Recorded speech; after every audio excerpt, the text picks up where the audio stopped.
6 में परिसीमन होना है। तो फिर संविधान के विपरीत जाकर के बात कर रहे हैं, इसका मतलब संविधान की पुस्तक वो हाथ में रखते हैं दिखाने के लिए, अंदर दिखा क्या वो पढ़ते नहीं। कब तक ये हम सीटों को फ्रीज करके रखेंगे तो ये बताइए। 50 साल पहले ये नहीं हो पाता, अब तक लगातार यही होता रहेगा। सीटों की बढ़ोतरी वाला मुद्दा लगातार सबसे चर्चा करके आगे बढ़ाया था। बजट सत्र के बाद 3 दिन का एक विशेष सत्र बुलाया था, सबने अपनी बात रखी थी। उस समय तो राहुल गांधी जी ने ये बात नहीं रखी जो अब ये नॉर्थ साउथ डिवाइड करने की बात, इसका मतलब उनकी मानसिकता ही डिवाइड करने की है।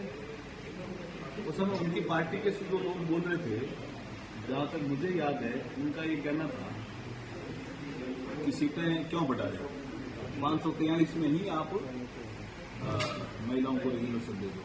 तो हमने कहा इसमें अमेंडमेंट के लिए लिखा हुआ है 2023 के एक्ट में कि सेंसस और डिलिमिटेशन 2 चीजें लिखी हुई है, तो उसको बदलना पड़ेगा। इसके लिए हम लेके आए हैं। तब उन्होंने दूसरा तरीका अपनाया, आज दूसरा तरीका अपना रहे हैं। ऐसे तो ठीक नहीं है ना उनका स्वभाव और व्यवहार। किताब हाथ में रखना कि ये मैं संविधान को जानता हूँ या संविधान के अनुसार हम काम करते हैं, और आचरण संविधान के विपरीत करते हैं। और ये जो कह रहे हैं कि प्रदेश के साथ जो है न्याय होगा परिसीमन से, कैसे होगा? देखिए, एक फॉर्मूला दिया था हमने बजट सत्र में, जब विशेष सत्र था तब एक फॉर्मूला दिया था। आज जितनी सीटें हैं उसका ही 50% बटेगा। अन्याय कैसे होगा?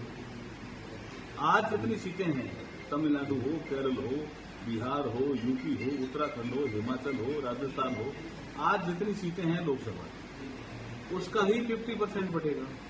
जैसे ही टोटल होगा तो बढ़ा हुआ 50% है वो महिलाओं के लिए आरक्षित हो जाएगा। अन्याय कहां होगा?